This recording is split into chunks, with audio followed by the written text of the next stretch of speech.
idol. Sa brake pad po, meron naman Suzuki. ganyang brake pad. Meron tayo na orderan yan. Ayun, mga idol. Ganda.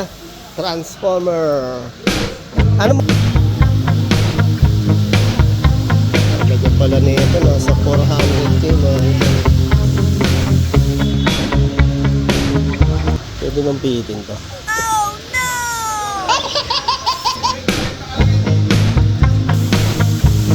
Idol, napakaganda, no? Minivan ng Suzuki. Sila may nilang tao. Mga boss, oh. 8. Ayun, mga idol, oh.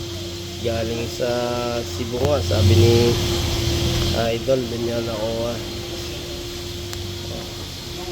Okay. Ang ganda, no? Tcharan!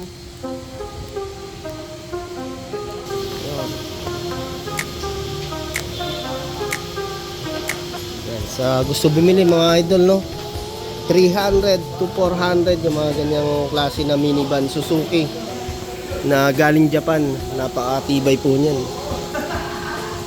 idol. Ayun mga idol, pinaiskan lang ni bossing to, no. Okay naman, walang fault. Nireset din natin airbag tsaka yung ano niya. Ayan, thank you boss. Ayan, thank you kay boss.